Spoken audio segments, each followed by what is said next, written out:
Depuis 2 ans, ce médecin est entré en guerre contre une substance chimique qui envahit notre quotidien. Le docteur Pierre Souvé est président de Santé Environnement de France, un réseau de 2500 médecins français. Ces médecins militants alertent les citoyens sur les substances qui nous empoisonnent. L'une d'entre elles les inquiète de plus en plus, c'est l'aluminium. L'aluminium, il n'y en a pas dans l'organisme. C'est quelque chose qu'on apporte et qui est toxique, qui est très toxique. Et puis 200 perturbations biologiques de l'aluminium. Et c'est incroyable, on en trouve quasiment partout. Donc alerter les populations sur la toxicité de l'aluminium, ça me paraît important. C'est un produit inutile. Et là où on peut l'empêcher, je ne vois pas pourquoi on ne le ferait pas. Pour nous faire découvrir à quel point l'aluminium envahit tous les domaines de notre vie quotidienne, le docteur Souvé nous emmène dans ce pavillon de Saint-Victoret, dans les Bouches-du-Rhône. C'est ici que vivent Audrey, Jérôme et leur petit Raphaël. Ce jeune couple est soucieux de vivre sainement. Ça va ? Pour apprendre à déceler la présence d'aluminium, ils ont accepté de se soumettre à l'expertise du docteur Souvé. Allez-y, rentrez. Merci Audrey. On est meilleur à l'intérieur. Bon, là on est dans la cuisine, on va commencer par la cuisine. Hein? Bon, Jérôme, vous êtes au courant un petit peu de ce qui se passe avec l'aluminium?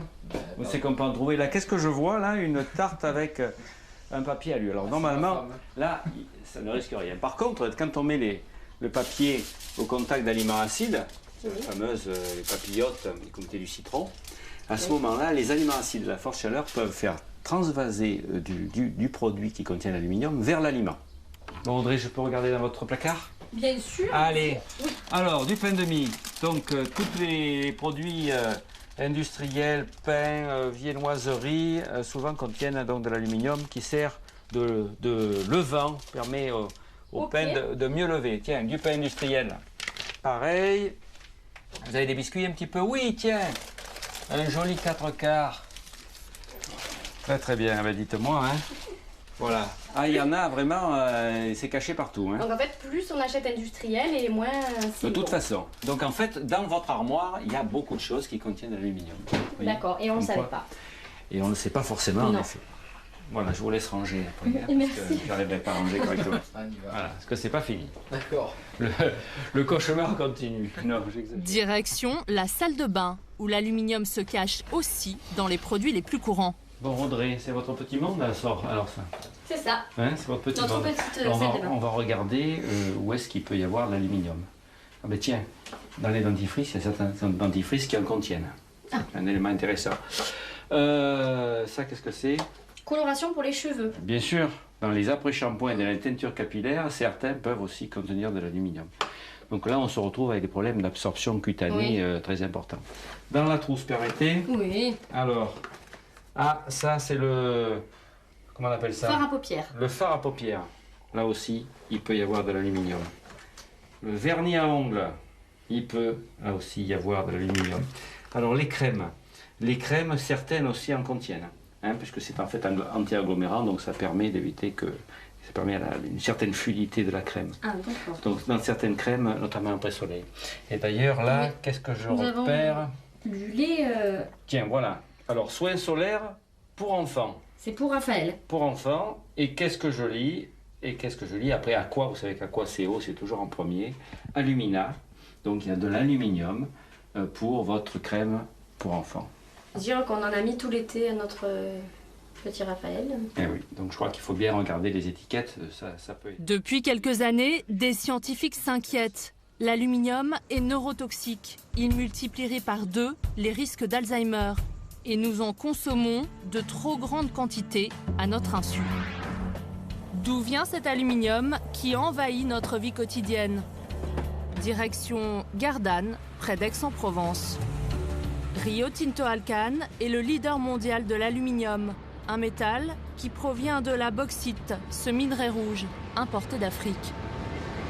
C'est un minerai naturel, hein, c'est exactement ce qui est extrait d'une mine en Guinée et c'est quelque chose qui n'est absolument pas dangereux. Il y a une composition variable selon les filons, selon les origines, mais c'est à la base un minerai très riche en oxyde d'aluminium. Après transformation, cette bauxite change de couleur pour donner de l'alumine, cette poudre blanche dont les industriels ne savent plus se passer. L'hydrate d'alumine, son utilisation principale va être dans le domaine de la chimie. Donc on est vraiment une matière première qu'on appelle primaire, puisqu'elle va ensuite être transformée par d'autres industriels. Cette matière première, cette poudre blanche, entre dans la composition de nos aliments, des cosmétiques ou encore de nos médicaments et vaccins. Par petites doses, nous en buvons et mangeons. On nous en injecte, on s'en applique et on s'en badigeonne. Et peu à peu, elle nous intoxique. À Saint-Victoret, Audrey et Jérôme vont découvrir avec inquiétude que cette intoxication commence dès les premiers jours de notre vie. Et voilà, c'est prêt. Depuis l'âge de 2 mois, Raphaël est nourri au lait infantile. Est-ce que vous savez qu'il y a de l'aluminium dans le lait? Ah bon? Eh oui. Vous allez me chercher la boîte, on regarde s'il y en a. Ce bébé d'1 an et demi en a bu jusqu'à 1 litre par jour. Mais sa maman ne le savait pas, car ce n'est jamais marqué sur les boîtes. Parce qu'il y a de l'aluminium, mais très probablement, mais on ne sait pas combien. Il y a une étude qui a été menée par le professeur Exley en Grande-Bretagne, qui a étudié 15 marques de lait. Et dans ces 15 laits maternisés, même les laits bio qu'il a étudiés, il y avait de l'aluminium dans une certaine proportion. Non négligeable, ça n'a rien à faire dans un lait maternisé. Les quantités d'aluminium que les bébés absorbent sont-elles dangereuses pour leur santé? Pour le savoir, nous nous sommes rendus en Angleterre. C'est dans cette université de Cornwall que Chris Exley étudie la toxicité de l'aluminium. En 20 ans de recherche, il en a trouvé des quantités importantes dans nos produits de consommation courante. Ok. On va mesurer un de ces produits. Voyez, l'emballage est en aluminium. La boîte est en aluminium. Sa dernière découverte, c'est le lait infantile, un aliment soi-disant très contrôlé par les autorités sanitaires. Pendant 1 an, il a analysé les 8 poudres de lait les plus vendues en Grande-Bretagne. Pour mesurer l'aluminium, Chris Exley a utilisé cette machine ultra précise. Nous sommes en capacité de mesurer l'aluminium à des taux vraiment très très bas. À sa grande surprise, Chris Exley a trouvé des taux très élevés d'aluminium dans les poudres de lait, de 0,4 à 0,63 mg d'aluminium par litre, entre 2 et 3 fois plus que la limite dans l'eau du robinet. 0,63 mg par litre, 0,5 et les autres sont aux alentours de 0,4. Rappelez-vous, le taux autorisé dans l'eau du robinet, c'est 0,2 mg par litre. Pour moi, l'aluminium dans les préparations infantiles est un scandale. Il n'y a pas d'ambiguïté là-dessus. La seule raison pour laquelle nous avons ce taux d'aluminium, c'est le coût. Ça coûterait trop cher de l'enlever du processus. Pour Chris Exley, ingurgiter de telles quantités d'aluminium dès les premiers mois de notre vie représente un réel danger. Chez les enfants jusqu'à 6 mois, la barrière encéphalopathique n'est pas formée. Ils sont plus enclins à accumuler de l'aluminium dans leur cerveau. Ils sont très vulnérables, plus qu'à n'importe quel âge. On sait, d'après nos études, qu'on accumule tous de l'aluminium dans notre cerveau avec le temps. Donc, c'est un problème. Si vous chargez en aluminium le cerveau d'un bébé dans les premiers mois de sa vie, l'aluminium peut alors entraîner des dommages pour le reste de votre vie. Les marques anglaises analysées par Chris Exley appartiennent à des groupes internationaux comme Danone, Nestlé ou HIP, des fabricants leaders aussi sur le marché français que nous avons cherché à interviewer. Nestlé n'a pas souhaité nous répondre en nous renvoyant vers le syndicat des fabricants. Ça, c'est des sujets génériques, donc là-dessus, je vous invite plutôt à appeler le syndicat quand c'est des questions qui relèvent de la filière, de la branche, on ne peut pas, nous, traiter tous les sujets pour la filière, pour la branche et pour... Enfin, vous voyez, il y a un... Ouais, mais enfin, si on vous dit il y a du poison dans des préparations qu'on sert à des bébés, vous allez me dire c'est une question générique, il faut appeler les syndicats? Non, mais là, qu'est-ce qui vous permet de dire il y a du poison dans les... Enfin, ou alors... on entre dans la composition d'une préparation que vous commercialisez. Donc, vous comprenez bien que c'est pas du tout une question générique qui on appelle à une réponse de syndicat. Nestlé n'a rien voulu entendre. Quant à Danone, impossible de savoir combien son blé dilé contient d'aluminium. Oui, bonjour. Blédina s'engage à dire que sur les blés dilés Gallia, les taux d'aluminium qui sont trouvés sont à très faible dose. À quelle dose alors? Est-ce que vous pouvez me donner un chiffre? Je ne pense pas qu'on puisse vous donner de chiffres, sinon je vous l'aurais déjà donné. Et pourquoi on ne peut pas avoir ce genre de données? Ce sont des données qui ne sont pas communiquées. Ce sont les seules explications que nous ont données les industriels du lait. Pourtant, il existe une recommandation européenne sur les quantités d'aluminium qu'il vaut mieux ne pas dépasser. Il y a 3 ans, l'Autorité européenne de sécurité alimentaire a tiré la sonnette d'alarme. Elle conseille de ne pas absorber plus d'1 milligramme d'aluminium par semaine et par kilo de poids corporel. Pour un consommateur de 70 kg par exemple, c'est au maximum 70 mg hebdomadaires. Mais comment faire pour ne pas dépasser cette dose? Dans les Landes, à Mont-de-Marsan, une femme traque depuis plus de 20 ans la moindre trace d'aluminium dans l'alimentation. Eliane est la représentante locale de Que Choisir, la fameuse association de défense des consommateurs. Aujourd'hui, elle a rendez-vous avec une dizaine de personnes pour leur montrer comment l'aluminium se cache derrière les étiquettes. Petit échantillonnage de consommateurs de 7 à 70 ans. Voilà, c'est très sympa, hein. On va rentrer. Là, puis on va aller... Ce professeur à la retraite va dispenser un véritable cours à ses habitués des supermarchés. On va essayer de rechercher des additifs qui contiennent de l'aluminium. Vous savez ce qu'on appelle additif. Ils servent d'agent levant, d'agent de blanchiment. Je vois des pains de mie qui sont très blancs là. Oui. Et le sulfate d'aluminium est très utilisé comme agent de transformation d'autres additifs. Et en particulier de cette fameuse grande famille des amidons modifiés que vous trouvez partout. L'aluminium a de multiples fonctions. Agent levant pour les pains et viennoiseries. Conservateur dans les charcuteries et les plats préparés. Anti-agglomérant pour le sel. Ou encore colorant pour les confiseries. Il existe une dizaine d'additifs à l'aluminium, symbolisés par la lettre E. Regardez s'il vous plaît si vous arrivez à trouver du E541. Dans les choses très moelleuses, quelquefois. On va aller voir dans les... Le E541, un additif à l'aluminium très utilisé en boulangerie, mais impossible à trouver sur les étiquettes. Dans ceux-là, là, qui sont bien blancs, je ne sais pas. Ah oui, il y a quelque chose d'intéressant pour voir. Pain de mie sans croûte, farine de blé, 62%, eau, sucre, huile de colza, levure. Donc il y en a dans la levure.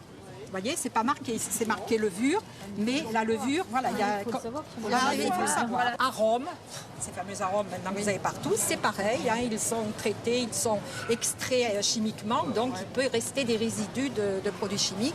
Gluten de blé, pareil, c'est un additif. Il faut pouvoir lire à travers ces petits ingrédients les additifs qu'il peut y avoir derrière. L'aluminium vit caché derrière les ingrédients. Et les ingrédients vivent souvent cachés dans les emballages. Démonstration au rayon plats préparés. Alors là, regardez ça. Hein. Super, vous l'avez en réserve, ça se conserve plusieurs jours. Du pain et du jambon. Qui trouve la composition de ce produit-là? Voilà.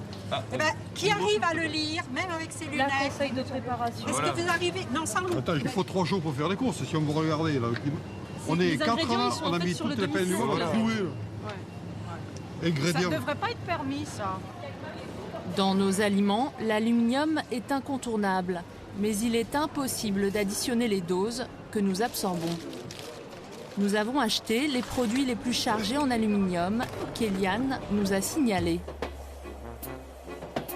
Ces denrées de consommation courante, nous allons les présenter à Bruxelles, à la Commission européenne, qui nous conseille depuis 3 ans de ne pas dépasser la dose hebdomadaire d'aluminium. Bonjour madame. Éric Poudelet est le directeur de la sécurité de la chaîne alimentaire. C'est lui qui est chargé de protéger les consommateurs européens contre les risques de surdose en aluminium. Moi, je vous ai amené les aliments qui, a priori, contiennent le plus d'aluminium. Dans tout ça, comment déceler la présence et la quantité d'aluminium ? J'en sais rien. Est-ce que les industriels ne devraient pas être contraints à dire voilà, il y a tant d'aluminium dans notre produit Oui, mais il faudrait... pourquoi choisir l'aluminium? Il faudrait choisir toutes les substances chimiques qui existent. Il y a des centaines de produits chimiques et on ne peut pas tous les lister. C'est impossible, c'est impossible. Ce sont les autorités nationales qui contrôlent ça. Donc si les autorités nationales laissent ces produits sur le marché, c'est qu'elles considèrent qu'ils sont sains. Les autorités contrôleraient donc les doses d'aluminium dans nos aliments. Mais alors pourquoi certains laits exposent-ils les bébés à des taux inquiétants, comme le démontre l'étude du chercheur anglais Chris Exley? C'est récent votre étude là? Oui, 2010. Oui, donc il va falloir qu'on envoie... Tenez, je l'ai là. Oui. Apparemment, le directeur de la sécurité alimentaire n'a pas entendu parler de cette étude sur le lait pour bébé. Une publication dans une revue internationale. Et ce chercheur, Chris Exley, donc, s'inquiète. Il s'inquiète, lui, pour lui, c'est préoccupant. Non, si c'est préoccupant... Enfin, bon, il va falloir qu'on vérifie avec l'EFSA si elle a connaissance de cet article. Bon, si on n'a pas connaissance, on va lui envoyer. Bon, et si c'est inquiétant, on va prendre les mesures. Ça, c'est pas un problème. En tout cas, aujourd'hui, les industriels ne sont pas tenus de limiter la quantité d'aluminium présente dans les préparations de lait infantile. Pour des risques plus avérés, plus graves, comme l'arsenic et des choses comme ça, là, il y a des normes. Mais pas pour l'aluminium. Pas pour l'aluminium. L'Europe nous conseille d'éviter la surdose. Mais les fabricants n'ont pas de limites, pas de normes. Leurs aliments peuvent contenir autant d'aluminium qu'ils le souhaitent. Pour les adultes, comme pour les enfants, impossible d'éviter les risques. À moins de se tourner vers une alternative un peu coûteuse, l'alimentation bio. Michel Reynaud est cofondateur d'Ecocer, le principal organisme qui contrôle les produits biologiques. Dans cette filière, les additifs à l'aluminium sont proscrits.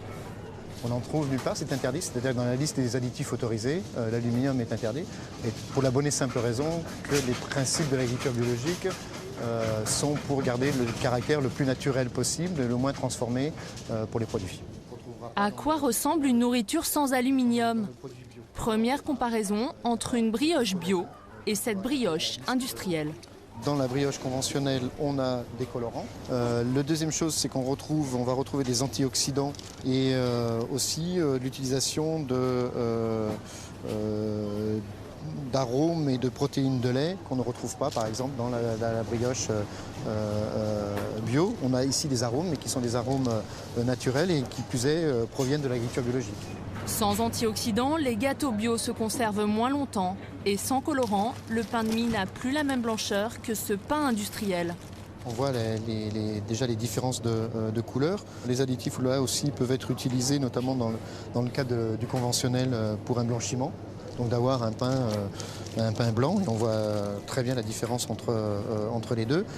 Donc de blanchir à outrance, on voit pas l'intérêt, à part de conditionner le consommateur et de lui dire qu'un pain de mie, ça doit être blanc. Grâce aux produits bio, les consommateurs peuvent éviter l'aluminium dans leur nourriture.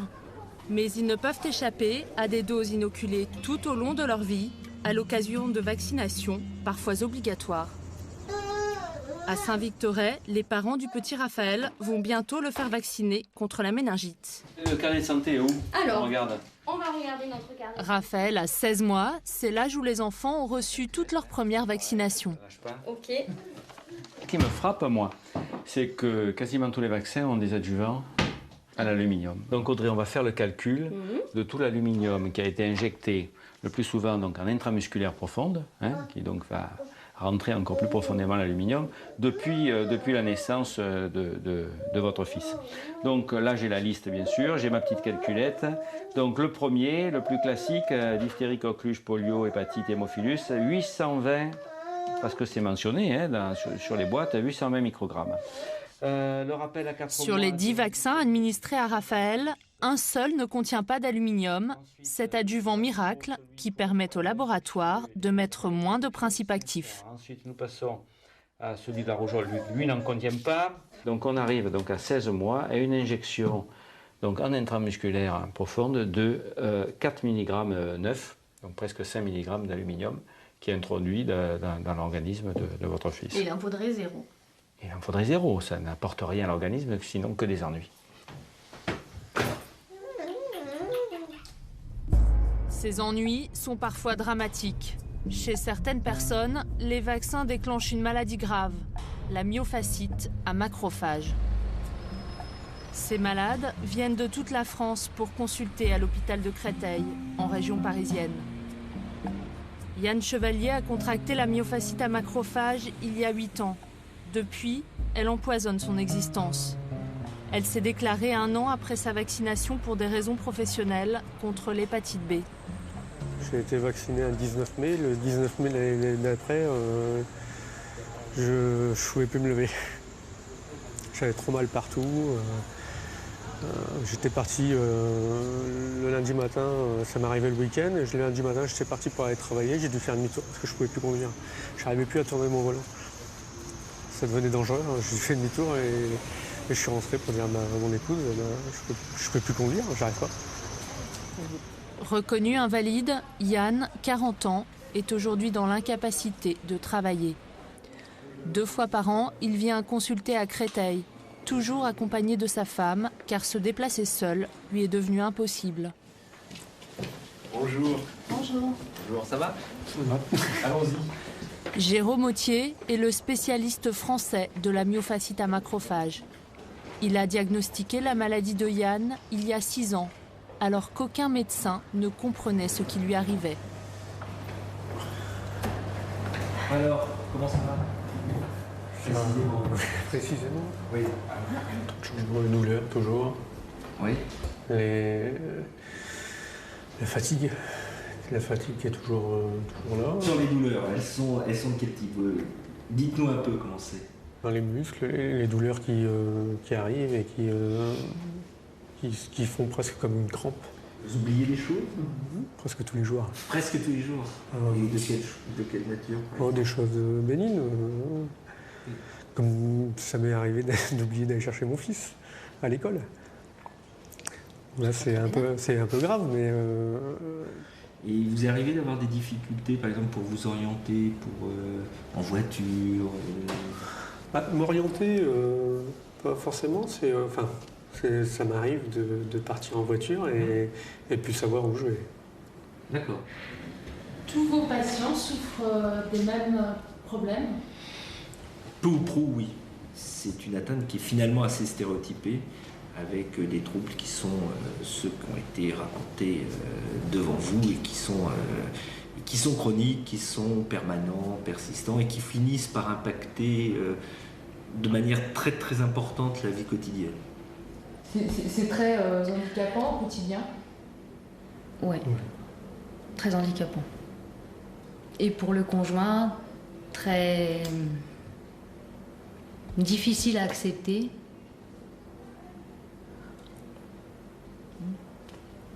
Et quand vous avez appris que c'était lié au vaccin, comment vous avez réagi? Mon épouse très mal. Pour moi, après, voilà, quoi, je suis obligé de vivre avec. Hein. Vous, ça vous révolte?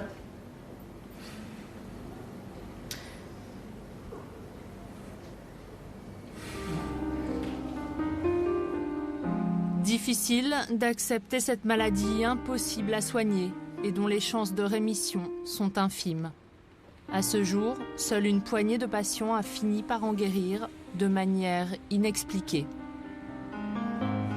Au département de pathologie de l'hôpital de Créteil, le professeur Autier étudie la myofasciite à macrophages depuis plus de 10 ans. 1000 cas auraient été diagnostiqués en France, dont un tiers à Créteil. Celle-là, c'est plus spectaculaire. Alors c'est quoi tout ça, professeur Autier? Alors, tout ça, ce sont des biopsies musculaires de patients qui ont une myofasciite à macrophages. Pour diagnostiquer la maladie, chaque prélèvement de cellules de muscles des patients est analysé au microscope. quand on le regarde au microscope, on voit des anomalies. Et c'est cette lésion-là qui correspond à la lésion de myofasciite à macrophage. Donc je vais vous montrer à quoi ça ressemble de plus près. Donc ce que vous voyez ici, suivez ma petite flèche jaune. Ici, vous avez des cellules musculaires. Donc ça, elles ont un aspect peu ou prou normal. Elles sont un peu petites, mais c'est à cause de l'inflammation qui est à côté. Ce qu'on va voir, c'est ces macrophages-là.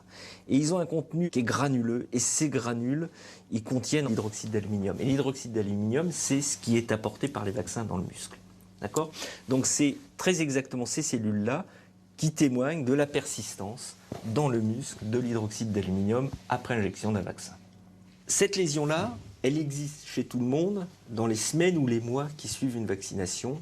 Et après, en tout cas, c'est les expériences chez l'animal qui le montrent, elle disparaît. Donc nous, on va la trouver des années après la vaccination chez des personnes qui ont des symptômes. Des symptômes qui sont des douleurs musculo-articulaires, qui sont une fatigue chronique, comme on dit, c'est-à-dire tout le temps, et qui ont des troubles cognitifs, c'est-à-dire des troubles intellectuels. Le premier cas de myofasciite à macrophage a été identifié en 1993. 5 ans plus tard, les chercheurs ont découvert que les vaccins en sont responsables. Sur l'ensemble des malades, si vous voulez, il y en avait 86%, la majorité qui avaient reçu un vaccin anti-hépatite B, 50% qui avaient reçu un vaccin anti-tétanique, et puis 20% environ qui avaient reçu un vaccin anti-hépatite A. Ce qui est important, c'est que tous les patients, sans exception, avaient reçu un vaccin qui contient de l'hydroxyde d'aluminium. Parce que certains patients, par exemple, n'avaient reçu que le vaccin anti-tétanique. Donc ce n'est pas une pathologie d'un vaccin comme du vaccin de l'hépatite B, c'est une pathologie de l'adjuvant, de l'hydroxyde d'aluminium. Comment l'aluminium contenu dans les vaccins peut-il entraîner chez certains sujets des troubles neurologiques? Pour le savoir, il faut se rendre dans un autre laboratoire de l'hôpital de Créteil. Depuis 5 ans, le professeur Romain Gherardi injecte des doses de vaccins à des souris endormies. L'aluminium contenu dans le vaccin est enrobé de particules fluorescentes de couleur rose. Ce procédé permet de suivre le cheminement de l'aluminium à travers le corps de l'animal. La grande surprise de cette série d'expériences, c'est de voir qu'une proportion très faible, bien entendu, des particules finissent par pénétrer dans le cerveau, et une fois que la particule a pénétré dans le cerveau, elle n'en ressort pas. L'accumulation depuis la naissance de vaccins réitérés aboutit très probablement à une élévation de la concentration d'aluminium dans le cerveau avec un seuil critique et à un moment, chez certains individus, surtout s'il y a des facteurs de susceptibilité, va déclencher un problème neurotoxique. Cette neurotoxicité, le professeur Gherardi l'a découverte en disséquant le cerveau des souris 6 mois après l'injection d'un vaccin. On prend le cerveau et on s'aperçoit qu'il y a quand même un nombre de particules identifiées à très fort grossissement assez considérable. On a mis un petit numéro en face de chaque particule. Voilà les particules fluorescentes. Et de temps en temps, dans ce cerveau, on les retrouve dans les cellules nerveuses, les neurones, comme vous le voyez ici. Donc on a, sur des images comme ça, très très envie d'accepter l'idée que l'hydroxyde d'aluminium qui arrive à pénétrer dans le cerveau va y induire des phénomènes inflammatoires qui normalement ne se produiraient pas. Le professeur Gherardi arrive au terme de ses études. En juillet dernier, il a soumis ses recherches à une revue scientifique internationale et attend d'être publié.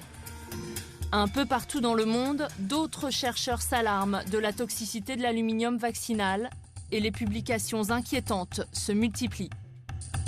Les injections d'hydroxyde d'aluminium conduisent à des déficiences motrices et à une neurodégénération, écrit le Canadien Christopher Shaw en 2009. Il y a un an, l'Israélien Yehuda Schonfeld décrit un syndrome inflammatoire des adjuvants. En attendant, la majorité des vaccins contient toujours de l'aluminium, comme va nous le montrer Romain Gherardi. Donc on va voir ta cache à vaccin. Eh bien écoute, volontiers, allez-y, Nous sommes dans la pharmacie centrale de l'hôpital de Créteil. Les vaccins, bien sûr. Donc, ici, on a tétanos polio, contient de l'aluminium. Hépatite B, contient de l'aluminium. Hépatite A, contient de l'aluminium. Deuxième hépatite B contient de l'aluminium. Ça, c'est un multivalent qui contient de l'aluminium. Celui-là n'en contient pas, celui-là n'en contient pas, celui-là n'en contient pas. Donc, on a plus de 50% des vaccins que tu stockes qui contiennent de l'hydroxyde d'aluminium, qui est un adjuvant qui est utilisé depuis très longtemps dans un très grand nombre de vaccins. Le plus raisonnable, ça serait de substituer à cet adjuvant très biopersistant, non biodégradable, un adjuvant qui aurait de meilleurs effets et qui serait biodégradable et dont on serait certain qu'il n'induirait pas de complications à long terme. Les vaccins à l'aluminium ne sont pas les seuls produits grand public dont les chercheurs ont découvert qu'ils provoquent parfois des maladies graves. Retour au supermarché de Mont-de-Marsan avec Eliane de l'association Que Choisir. Alors là, vous allez vous réjouir, vous allez en trouver. Au rayon cosmétique, le groupe de consommateurs d'Eliane va prendre une vraie leçon de prévention. Le rayon des produits de maquillage, vous regardez attentivement, vous trouvez dans un sur deux. Mais avec la loupe, là. Alors là, c'est illisible. Il y en a dans le vernis, les rouges à l'ombre, le fard à paupières, le fond de teint. Alors selon les marques, pas partout, pas dans tous les produits, mais dans beaucoup de produits. Ici, l'aluminium est un produit miracle. Il facilite la pénétration des crèmes, durcit le vernis des ongles ou blanchit les dents. Et dans les déodorants, il permet de bloquer la transpiration. Les antitranspirants peuvent contenir jusqu'à 20% de sel d'aluminium. Il y a de plus en plus de marques de déodorants qui laissent le choix aux consommateurs, parce qu'ils savent, qui laissent le choix entre une formulation avec alu, ce qu'on vient de voir, et une formulation sans alu. J'ai trouvé 3 marques nouvelles. Au début, il n'y avait que Shaya. Maintenant, j'en ai trouvé 3 marques. Regardez, sans aluminium. Ces produits sans sel d'aluminium masquent l'odeur, mais ne bloquent plus la transpiration. Et leur slogan est un argument de vente. Mais attention aux arnaques marketing. Ouh là là, le piège. Le piège. Elles sont tombées en plein dans le piège. Voilà, sans chlorhydrate d'aluminium, la nouvelle pub. Et je lis à la pierre d'Alun. Vous savez ce que c'est que la pierre d'Alun? Oui, c'est de l'aluminium. C'est de l'aluminium. Oui, mais c'est naturel. Mais c'est pas. Les anamides phalloïdes sont des produits, c'est des naturels, hein, c'est toxique. Qui dit naturel, méfiez-vous de l'argument naturel. C'est limite là, moi, c'est mensonge. Pour moi, c'est mensonge. Donc vous voyez la nécessité que les consommateurs soient hyper vigilants. C'est ça.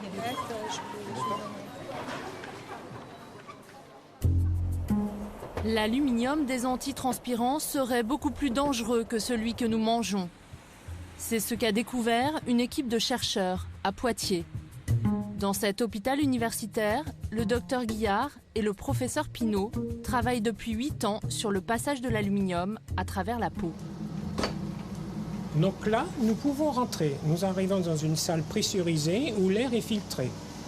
Donc là, vous n'avez aucune contamination de l'air ambiant, aucune contamination. Donc vous avez un air exempt d'aluminium.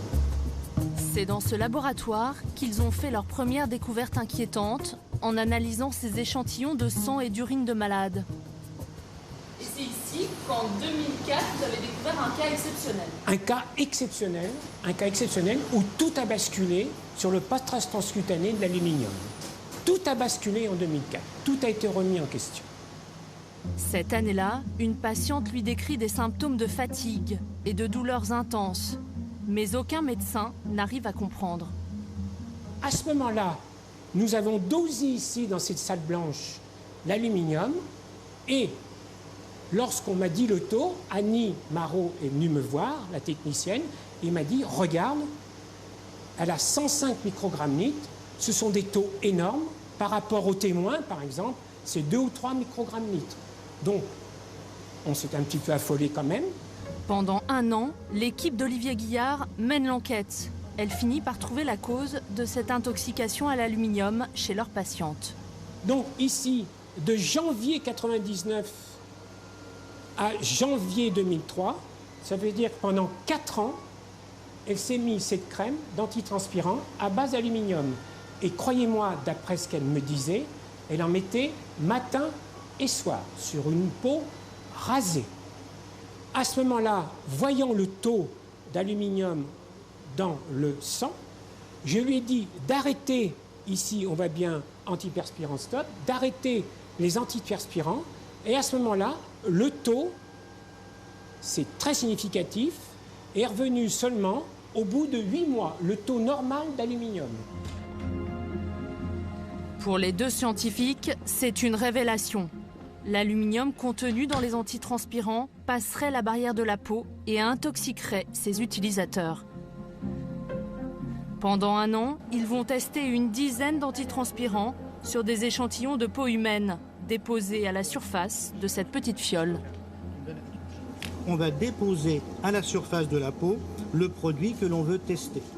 L'aluminium contenu dans l'antitranspirant passe à travers la peau et se déverse dans ce liquide jaune.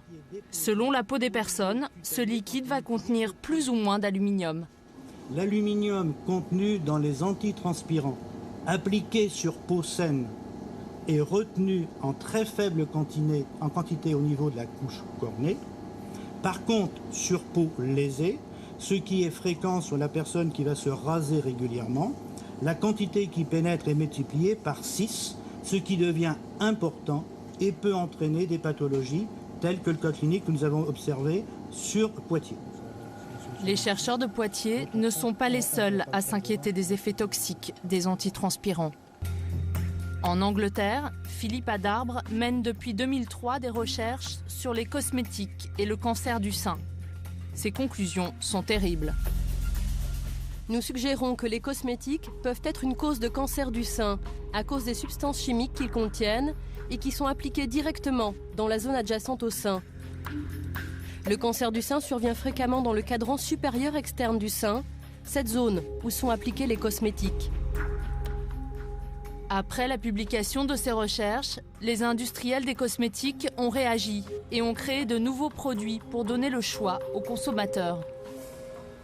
C'est vrai que depuis ce cas clinique, où tout a été déclenché, tout a basculé, les industriels ont commencé à avoir peur, ont douté, et c'est vrai que certains ne mettent plus de sel d'aluminium. Mais c'est vrai qu'il y en a d'autres où il y a toujours des traces d'aluminium. Ça vous choque, vous, ça? Ce qui n'est pas utile ou qui peut créer des problèmes, il faut le retirer. Donc dans le cas présent, l'aluminium, il est souhaitable, largement, qu'il soit remplacé par des éléments moins nocifs ou pas nocifs du tout. Aujourd'hui, 3/4 des antitranspirants contiennent toujours des sels d'aluminium. Nous avons voulu comprendre pourquoi, mais les leaders du secteur, comme Unilever, L'Oréal ou Sanex, n'ont pas donné suite à nos demandes d'interview. Désormais, les consommateurs peuvent éviter l'aluminium dans leur déodorant, mais ils n'ont toujours pas accès à des vaccins sans danger. Ces vaccins existaient pourtant, les laboratoires Pasteur les avaient inventés. Mais curieusement, ils ont été supprimés. 1952, c'est l'année de la première vaccination contre la poliomyélite, une maladie qui fait des ravages dans la population française. À la fin des années 50, pour la polio, comme pour la diphtérie ou le tétanos, les médecins ont le choix entre les vaccins à l'aluminium et les vaccins IPAD. Dans les IPAD, l'aluminium est remplacé par le phosphate de calcium, un composant inoffensif pour le corps humain. C'est un ancien scientifique de Pasteur, le professeur Edgar Eliveld, qui a inventé ce vaccin au phosphate de calcium. C'est un constituant naturel du corps humain. Donc tout le monde l'a dans les os, sous une forme ou autre. Donc c'est pas toxique, c'est bien supporté et c'est donc de qualité supérieure que, pour moi, de l'aluminium. À partir des années 70, l'Institut Pasteur décide de produire à grande échelle les vaccins IPAD sans aluminium. Mais en 1984, un événement va bouleverser l'organisation de Pasteur. Le célèbre institut fusionne avec un géant de la fabrication de vaccins, l'Institut Mérieux. Pasteur, Mérieux, désormais même combat. Les deux instituts de recherche ont décidé d'unir leurs efforts. Ils ont signé hier un accord de collaboration. Pasteur Mérieux devient, après le groupe américain Merck, le deuxième producteur mondial de vaccins. La nouvelle direction stoppe la production des vaccins inoffensifs au phosphate de calcium pour produire uniquement des vaccins à l'aluminium. Pour les chercheurs de Pasteur, cette décision est scandaleuse. D'autant que certaines études démontrent déjà que l'aluminium stimule la production d'IgE, autrement dit favorise les réactions allergiques. Dans un courrier, le professeur Léry, le patron de notre témoin, alerte le ministère de la Santé de l'époque. Cette lettre, le professeur Relliveld l'a précieusement conservée. Ce retrait du marché particulièrement dommageable, et ceci à plusieurs égards. Les publications portant sur les effets toxiques de l'aluminium sont de plus en plus nombreuses, poursuit le professeur Léry. Cet élément pousse à préférer des produits avec un autre sel minéral, comme le calcium. Le ministère de la Santé ne donnera jamais suite à ce cri d'alarme des chercheurs. Je suis convaincu, comme le dit le professeur Léry, que c'est une erreur considérable d'avoir retiré du marché les vaccins sur phosphate de calcium. Vous étiez en colère ? Moi, j'étais dépassé, je ne pouvais rien faire. C'est pas moi qui décide, c'est la direction de Pasteur qui décide. La colère des chercheurs de Pasteur n'a rien changé et l'immense majorité des vaccins contient toujours de l'aluminium. Cela ne pose apparemment pas de problème de conscience à ceux qui ont opté pour cette formule tout risque. Marc Girard était directeur scientifique de Pasteur Vaccins au moment de la polémique. Il reconnaît que la décision d'arrêter les vaccins au phosphate de calcium est un choix avant tout industriel. Avec l'arrivée de Mérieux, si vous voulez, les choses sont devenues beaucoup plus professionnelles. C'était des professionnels, c'était des industriels. C'est là où, dans un souci de rationalisation, l'Institut Mérieux a dit, écoutez, on laisse tomber le phosphate de calcium, tout le monde fait de l'hydroxyde d'aluminium. Pourquoi un souci de rationalisation ? Parce que dans une industrie, c'est toujours plus compliqué d'avoir différents produits qu'il faut mélanger, pas mélanger, éviter de mélanger, etc. C'est plus simple d'avoir une ligne unique. Et comme la ligne unique était celle de tous les autres fabricants de vaccins à l'époque, donc c'était un peu normal de se tourner vers l'hydroxyde d'aluminium. Cette vision industrielle, Marc Girard continue de la défendre, même lorsque nous lui parlons des malades de la myofasciite à macrophages. Soyons clairs, par rapport aux milliers de millions de doses de vaccins qui sont utilisées dans le monde, ça représente un nombre infime. C'est 3 patients à Créteil ou je ne sais pas quoi. 1000 patients en France ? 1000 patients en France. On sacrifie. Non, c'est pas qu'on les sacrifie. Je suis en train d'essayer de vous montrer que le tout n'est pas de se concentrer sur le pauvre clochard qui est malheureux, mais qu'il y a aussi le reste de la communauté. Ce pauvre clochard, ce sont des centaines de malades sacrifiés par l'industrie pharmaceutique. Marc Girard va finir par reconnaître cet excès de cynisme. C'est vrai, votre réaction est tout à fait bien. Il faudrait faire quelque chose pour ça, et c'est un problème sur lequel on ne se penche pas, c'est vrai, je le reconnais, tout à fait. Il faudrait se pencher dessus. Aujourd'hui, qui se préoccupe vraiment des 1000 malades français de la myofasciite à macrophages ?